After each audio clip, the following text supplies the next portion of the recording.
Okay बेटा, आज हम पढ़ेंगे मेरिट्स ऑफ डेमोक्रेसी। डेमोक्रेसी की मेरिट्स क्या है।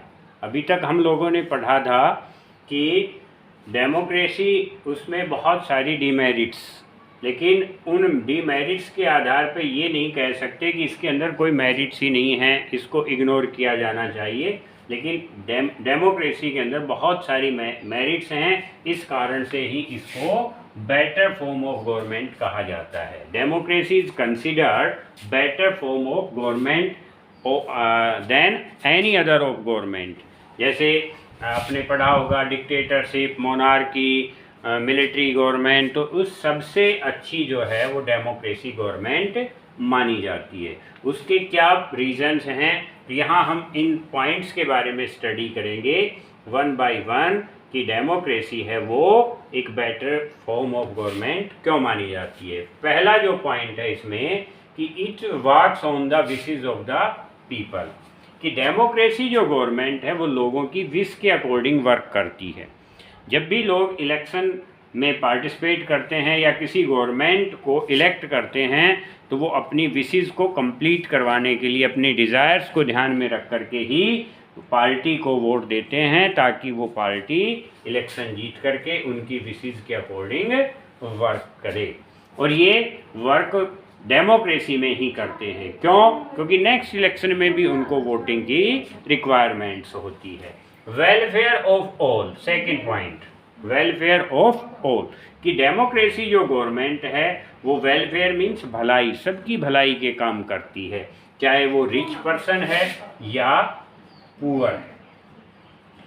It provides all facilities without any difference, बिना किसी भेदभाव के सभी लोगों को ये फैसिलिटीज प्रोवाइड करने की कोशिश करती है।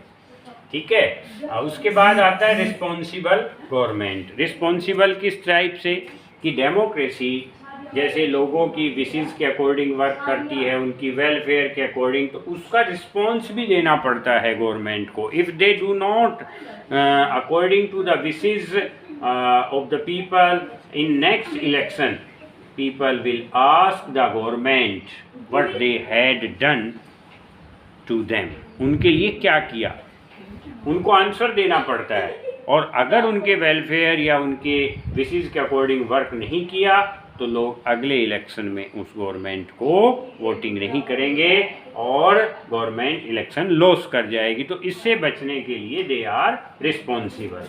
पॉसिबिलिटी ऑफ गुड लॉज, यहाँ पे डेमोक्रेसी में जो डिसीजन लिए जाते हैं वो नेगोशिएशन बेस्ड होते हैं, जिसमें all members of the all leaders of the country discuss in parliament and after the discussion decisions are taken। तो पॉसिबिलिटी होती है कि एक लॉन्ग प्रोसेस से, लंबे डिस्कशन के बाद जब डिसीजन लिए जाते हैं तो वो डिसीजंस अच्छे होंगे। लेस पॉसिबिलिटी ऑफ रिवॉल्यूशंस, यहाँ पे जो गवर्नमेंट है लोगों की विशेस के अकॉर्डिंग वर्क करती है and people have right to change the government if they do not complete their desires. तो यहाँ पे रिवॉल्यूशन की कोई चांस ही नहीं बनते हैं। जैसे आपने फ्रेंच रिवॉल्यूशन, रशियन रिवॉल्यूशन ये स्टडी किया, लेकिन डेमोक्रेटिक गवर्नमेंट में रिवॉल्यूशन की रिक्वायरमेंट नहीं होती है। क्यों? क्योंकि लोगों को वोटिंग राइट है और उस वोटिंग राइट से वो अपनी गवर्नमेंट को चेंज कर सकते हैं। पॉलिटिकल एजुकेशन, ये भी एक इम्पोर्टेंट मेरिट है कि लोगों को वोटिंग राइट्स है वो दिए जाते हैं।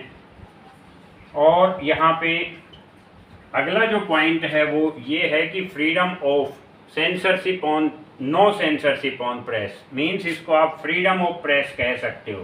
फ्रीडम, क्योंकि डेमोक्रेसी में जो प्रेस है उसका role, press means newspaper, media, इनका रोल है बहुत इम्पोर्टेंट है।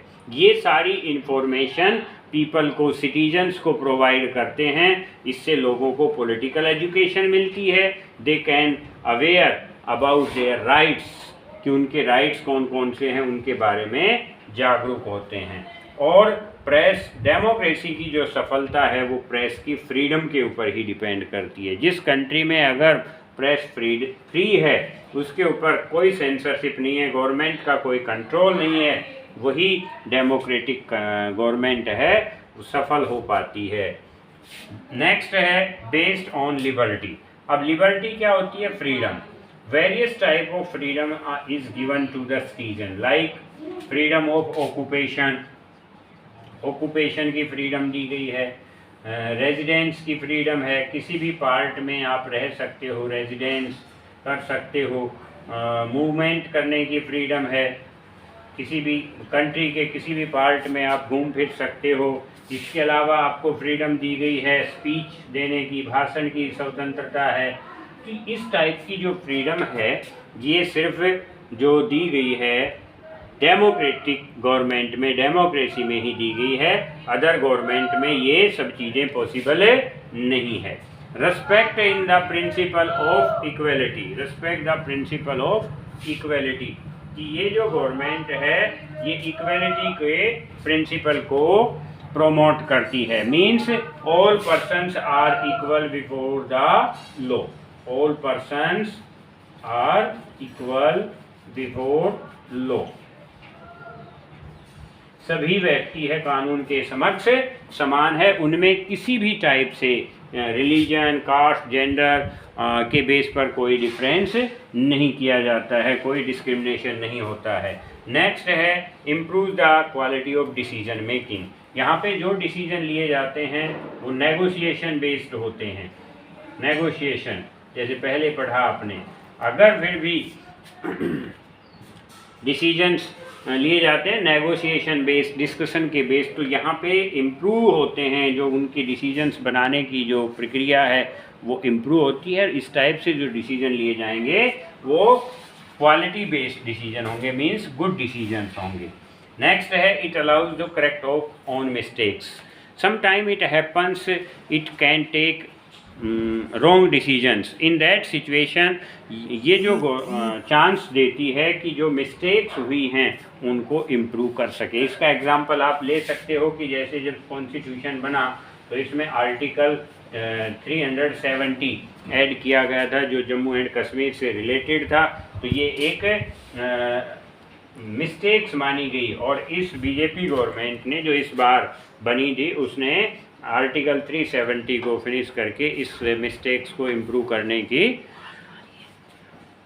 मिस्टेक को इम्प्रूव कर दिया है।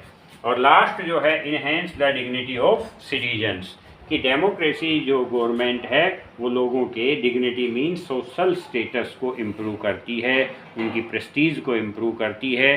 डेमोक्रेसी में जो वोटिंग राइट दिया गया है ये लोगों के सामाजिक स्टेटस को इम्प्रूव करता है। एक रिच पर्सन जो इलेक्शन में कंटेस्ट कर रहा है वो एक गरीब से गरीब आदमी के पैरों में गिर जाता है टू गेन हिज वोट। तो उस टाइम पे poor person can feel proud that he is a part of a democratic government. तो we have discussed the several merits of democracy, and according to these merits we can say that democracy is a better form of government. I think you all have understand. If you have any doubt you can contact.